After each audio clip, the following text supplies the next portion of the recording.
ప్రార్థించుకుందాము. పరిశుద్ధులు అని నిత్యము దేవుడి గురించి కొనియాడబడుతున్న దేవానికి స్తోత్రం ప్రభావ. ఈ రోజు చూడలేక ఎంతమంది గతించిన ప్రభావ, గతించిన వల్ల కాకుండా సజీవులుగా మీ సజీవుల యొక్క కాకుండా విధానాన్ని బట్టి మీకు స్థితిని స్తోత్రం ప్రభావ. అయ్యే ఈ రోజు మీ సన్నిధికి వచ్చిన వారందరినీ ఆశీర్వదించిన ప్రభావ. వారందరినీ మరి ఒక సమయంలో మీ సన్నిధికి వారిని నడుముగా వేడుకుంటున్న ఏ యోగ్యత లేని నన్ను మీ మాట చెప్పడానికి ఎంచుకున్న విధానాన్ని బట్టి మీకు అయ్యా, ఈ మాట చెప్పినప్పుడు మీరు నాకు తోడుగా ఉండి మీ మాటలు నా నోటి నుండి వచ్చే తగిన దేశీయం వేడుకుంటున్నాను. నన్ను తగ్గించుకుంటూ మీ నామాన్ని గుర్తిస్తూ ఖచ్చితంగా అడిగి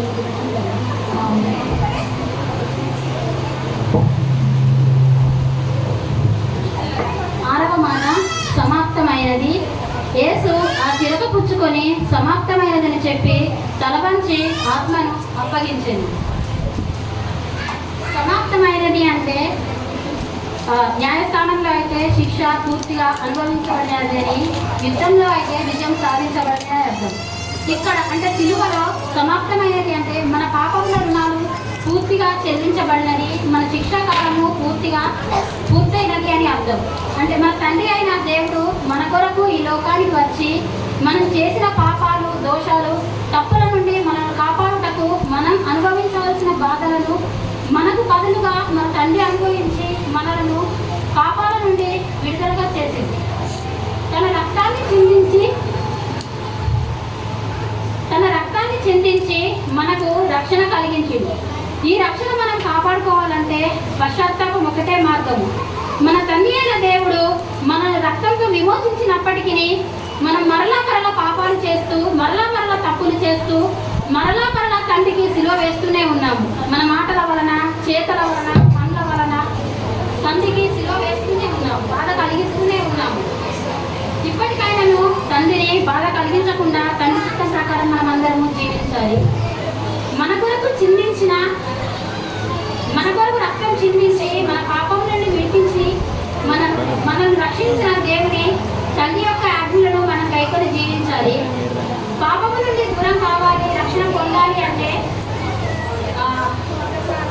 మనం మాత్రమే రక్షణ పొందడం కాదు, సర్వ మానవానికి సువార్తను ప్రకటించి అందరూ కూడా రక్షణ పొందడానికి సువార్తను ప్రకటించాలి.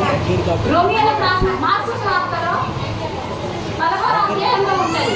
16వ వచనంలో, మరియు మీరు సర్వలోకమునకు వెళ్ళి సర్వ సృష్టికి సువార్తను ప్రకటించుడి. నమ్మి బాప్తిసం పొందువాడు రక్షింపబడును, నమ్మని వానికి శిక్ష విధించబడును. అంటే ఇక్కడ మనం మాత్రమే రక్షణ పొందితే సరిపోదు, సర్వలోకంలో ఉన్న ప్రతి ఒక్కరు కూడా రక్షణ పొందాలి. అట్లా రక్షణ పొందాలంటే మనము సువార్త ప్రకటించాలని దేవుడు చెప్తుండు మనకి.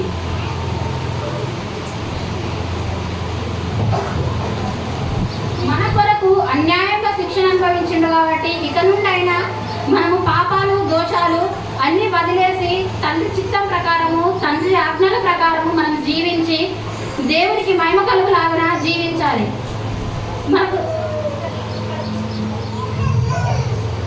మనకు విడుదల ఇచ్చి సమాప్తమైనదని చెప్పి తండ్రి తల వంచి ఆత్మను అప్పగించండి. ఇంతటితో ఈ వాక్యం సరే.